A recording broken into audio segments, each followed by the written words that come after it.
Argentine শিবিরে কাঁপন ধরিয়ে দেওয়া এই দেশটার নাম এক মাস আগেও কি আপনি জানতেন?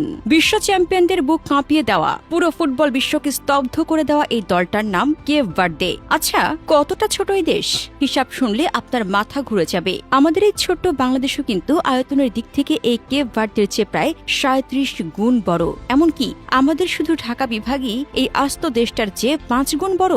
মাত্র 5 লাখ মানুষের একটা দেশ, যাদের নিজস্ব কোনো তেল নেই, সোনার খনি নেই, এমনকি একটা স্থায়ী নদী পর্যন্ত নেই। অথচ 2026 বিশ্বকাপে তারা যা করে দেখালো তা হয়তো শব্দ দিয়ে কোনোদিন বোঝানো যাবে না। নিজেদের প্রথম বিশ্বকাপ ডেবিউতেই এই কেপ ভার্দে রুখে দিয়েছিল পরাশক্তি স্পেনকে, আটকে দিয়েছিল জায়ান্ট উরুগুয়েকে আর বিশ্ব চ্যাম্পিয়ন আর্জেন্টিনার সঙ্গে 120 মিনিট পর্যন্ত চোখে চোখ রেখে বুক চিতিয়ে লড়াই করেছিল এই দলটি। বারবার পিছিয়ে পড়েও তাদের কামব্যাকের গল্প যেন রূপকথাকেও হার মানায়। আর গোলপোস্টের নিচে চীনের প্রাচীর হয়ে দাঁড়িয়েছিলেন 40 বছর বয়সী এক বুড়ো ভোজিনহা। পুরো টুর্নামেন্টে 4টি ম্যাচে গোলপোস্টের নিচে দাঁড়িয়ে তিনি যা করলেন তাতে ফুটবল বিশ্ব আজ তাকে কুর্নিশ জানাচ্ছে।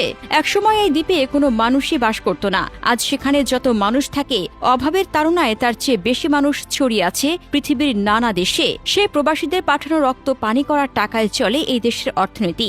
সমুদ্রের লোনা পানিকে ফিল্টার করে যাদের তৃষ্ণা মেটাতে হয়, সে দেশের সূর্য সন্তানেরা আজ বিশ্বমঞ্চে বুক টান করে নিজেদের দেশের নাম লিখে দিয়ে এলো স্বর্ণাক্ষরে। কোনো খনিজ সম্পদ ছাড়াই শুধু শিক্ষা আর অদম্য ইচ্ছাশক্তি দিয়ে তারা প্রমাণ করল স্বপ্ন ছোট হলেও বুক ভরা সাহস থাকলে আকাশ ছোঁয়া যায়। ফুটবল শুধু একটা খেলা নয়, ফুটবল মানে কেপ ভার্দের মতো হাজারো শোষিত অবহেলিত মানুষের বেঁচে থাকার তীব্র চিৎকার। কেপ ভার্দে হয়তো বিশ্বকাপ নেয়নি, কিন্তু তারা কোটি কোটি ফুটবল প্রেমীর মন জয় করে নিয়েছে।